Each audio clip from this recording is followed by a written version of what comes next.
les points sur les i en accueillant Olivier de la Marche. Bonjour Olivier. Bonjour Cédric.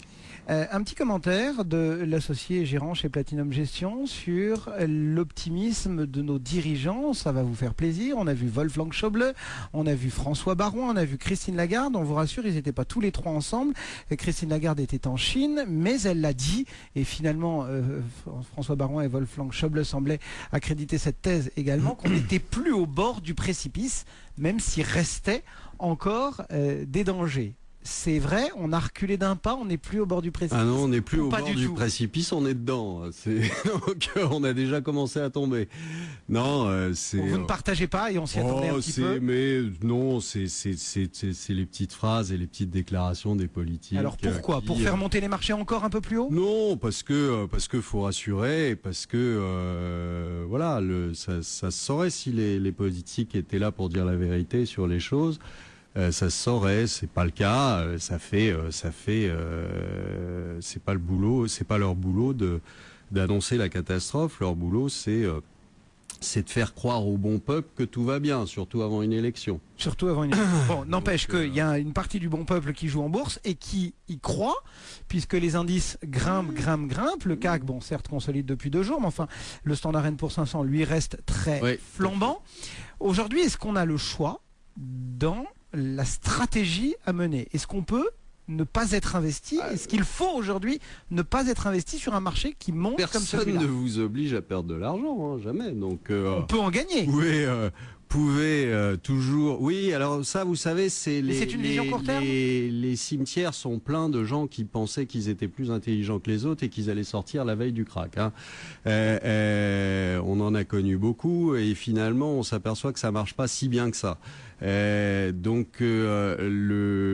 moi je pense que quand on est sur des niveaux qui sont absolument pas justifiés, comme les niveaux qu'a atteint notamment le Standard & Poor's, mais il y a d'autres indices. Il faut mieux être en dehors du marché. Bien sûr qu'il faut mieux être en dehors du marché parce que vous n'avez pas de boule de cristal, vous ne savez pas quand ça va se casser la figure. Alors vous pouvez toujours vous croire, je vous dis, suffisamment malin pour sortir juste avant, la veille, mais ça marche pas, on le sait très bien, et donc à partir de ce moment-là, ça veut dire quoi? Ça veut dire qu'il vaut mieux, en effet, ne pas être dedans. Il n'empêche, Olivier. Alors, bon, vous pouvez toujours réserver une petite partie de vos portefeuilles pour aller faire mumuse et du trading. Vous allez gagner 1 fois, 2 fois, et puis la 3e, ça réglera le problème. Vous dites ça parce que comme ça ça se passe. Vous n'êtes absolument pas investi en action chez Platinum, donc vous êtes complètement passé à côté du rebond des marchés. Vos concurrents, eux, ils en ont profité. Des marchés, on a gagné 800 points en 3 mois. C'est dommage d'être passé à côté. Je suis sorti en 2007. D'accord, le marché, il était à 6000. On est toujours à 3005. Donc où est-ce que j'ai loupé le rebond? Je m'en fous complètement de ce rebond. Je sais ce qui va se passer. Comme en 2007, vous savez, en 2007, on me disait toujours la même chose. On me disait, mais vous êtes sorti fin 2006, début 2007 du marché, comment ça se fait, vous loupez la hausse, etc. Oui, j'ai peut-être loupé les 6 mois de hausse. Et puis après, je me suis régalé sur 2 ans et demi. Ouais, chacun son truc, hein, après. Mais on peut pas m'accuser d'avoir loupé le rebond. Quel rebond? Il y a 6 mois, on était retombé au plus bas depuis 2009. C'est-à-dire le plus bas historique sur le CAC depuis 15 ans. Et depuis, on a repris 800 points. Me dites pas, vous avez loupé le rebond. J'ai loupé un rebond partiel qui va durer le temps qui va durer. Et alors, si je me retrouve dans quelques mois à 2000, vous me direz quoi? Vous me direz, ah bah, vous avez peut-être loupé le rebond, mais vous avez loupé aussi la baisse.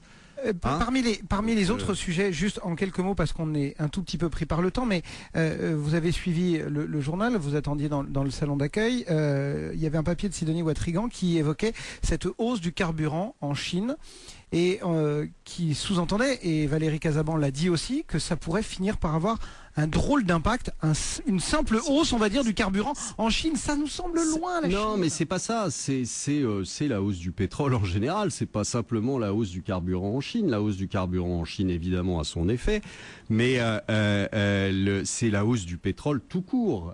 Il y a des études qui sont nées qui disent que une hausse de $10 du baril pèse pour 0,9 points de croissance sur le PIB américain. C'est pas rien. Presque 1%. Quand quand la croissance est minable aux États-Unis, moins 1, ça fait beaucoup. Donc on a il faut voir qu'il y a 6 mois, on était à $80 sur le WTI, qu'aujourd'hui on est à 107. Ça fait une progression de 35% quand même, c'est pas rien. Donc vous pouvez pas aujourd'hui ignorer ce fait. Alors vous allez me dire, c'est des histoires géopolitiques. Mais il y a aussi du géopolitique. Il y a aussi du géopolitique, mais vous regardez les choses. L'augmentation des contrats, du volume des contrats futurs sur le pétrole, mais comme sur les autres matières premières aussi, date des fameux QE de M. Bernanke. Donc il en est absolument en grande partie responsable de ce qui se passe sur les prix du pétrole.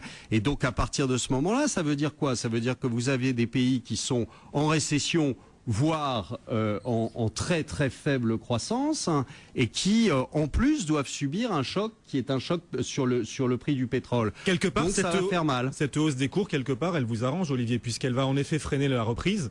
Donc ça va accréditer un peu plus votre scénario, parce que vous aviez besoin. M'arrange, mais je souhaite pas qu'on soit en récession. Vous n'arrêtez pas d'annoncer. Mais non, mais je dis simplement objectivement qu'on y va. Alors il y a un certain nombre de choses qui fait qu'on y va. Le pétrole en est une, mais venez pas me dire que je suis responsable maintenant de la hausse des prix du pétrole pour valider mon scénario. C'est un fait, c'est tout. C'est un fait de plus. Olivier Delamarche au cœur d'Intégral Bourse, c'est tous les mardis à la même heure, et le CAC 40 lui reste pénalisé, c'est le moins qu'on puisse dire. Il recule en effet d'1,5%.